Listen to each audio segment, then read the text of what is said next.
जून की शुरुआत आपके बजट और रोजमर्रा की जिंदगी पर असर डालने वाले कई बड़े बदलावों के साथ हो सकती है। अगर आप चाहते हैं कि महीने की शुरुआत बिना किसी परेशानी और अतिरिक्त खर्च के हो, तो अगले कुछ मिनट आपके लिए बेहद महत्वपूर्ण हैं। लेकिन इससे पहले हमारे चैनल को सब्सक्राइब करें और बेल आइकन को दबाना न भूलें, ताकि ऐसी महत्वपूर्ण जानकारियां समय पर सबसे पहले आपको ही मिले। सबसे पहले बात करते हैं डिजिटल पेमेंट्स की। ऑनलाइन ट्रांजैक्शन को और सुरक्षित बनाने के लिए यूपीआई सिस्टम में एक महत्वपूर्ण बदलाव लागू किया जा रहा है। अब पैसे भेजते समय यूजर्स को खाते से जुड़ा वास्तविक बैंक रजिस्टर्ड नाम दिखाई देगा। नकली निकनेम के नाम पर धोखाधड़ी करना अब नामुमकिन हो जाएगा। इससे आपका पैसा सुरक्षित रहेगा।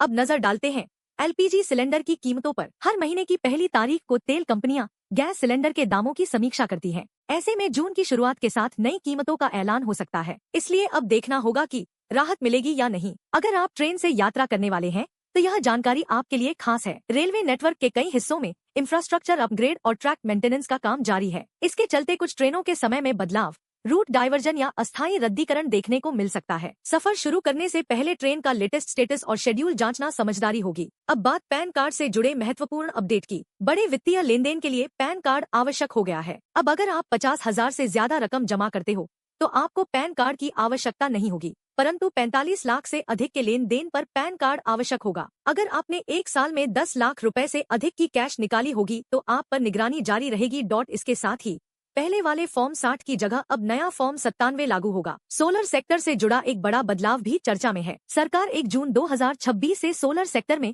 कड़े एलएमएम नियम लागू करने जा रही है। इसके अनुसार अब आपको सोलर पर सब्सिडी सिर्फ उन्हीं मॉड्यूल पर मिलेगी जिसको सरकार द्वारा प्रमाणित किया गया है, मतलब हर किसी मॉड्यूल पर नहीं। हालांकि इससे सोलर पैनल की कीमतें बढ़ सकती हैं।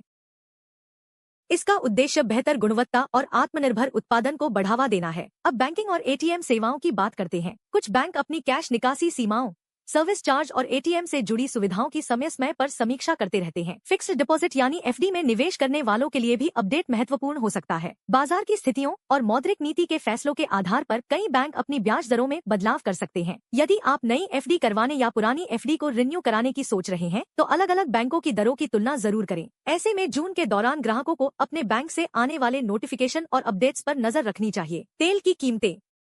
पिछले कुछ दिनों से पेट्रोल डीजल के प्राइस भी तेजी से बढ़ रहे हैं। ऐसे में 1 जून को भी पेट्रोल डीजल के प्राइस में एक बार बढ़ोतरी होने की उम्मीद जताई जा रही है। तो इन बदलावों में से कौन सा अपडेट आपके लिए सबसे ज्यादा महत्वपूर्ण है? अपनी राय कमेंट में जरूर बताइए।